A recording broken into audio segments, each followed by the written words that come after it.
मुख्यमंत्री देवेंद्र फडणवीस यांनी सोलापूरच्या कर्तव्यदक्ष नूतन उपमहापौर सौ ज्ञानेश्वरी महेश देवकर यांचा केला सन्मान। सोलापूर महानगरपालिकेचे उपमहापौर झाल्याबद्दल सौ ज्ञानेश्वरी महेश देवकर यांचा मुख्यमंत्री देवेंद्र फडणवीस यांनी ट्रॉफी देऊन सन्मान केला। मुख्यमंत्री देवेंद्र फडणवीस यांच्या उपस्थितीत सोलापुरात मंगळवारी भाजपचा विजयी मेळावा झाला। या मेळाव्यात सोलापूर महानगरपालिकेचे निवडून आलेले नगरसेवक, जिल्हा परिषदेचे सदस्य, पंचायत समितीचे सभापती अशा जणांचा मुख्यमंत्री देवेंद्र फडणवीस यांच्या हस्ते सन्मान करण्यात आला।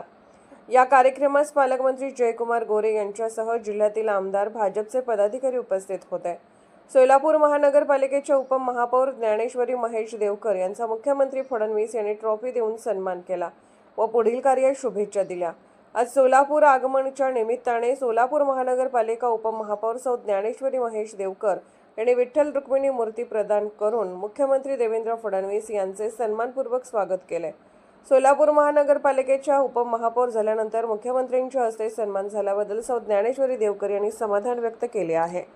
सोलापूर महानगरपालिकेत आणखी जोमाने काम करण्यासाठी ऊर्जा मिळाली। मुख्यमंत्री महोदयांच्या नेतृत्वाखाली सोलापूर शहराच्या विकासाला नवसंजीवनी मिळेल अशी प्रतिक्रिया त्यांनी व्यक्त केली। सारा न्यूज नेटवर्क, सोलापूर। उपमहापौर असलेल्या ज्ञानेश्वरी देवकर यांचं स्वागत सन्मान होतोय। सोलापूर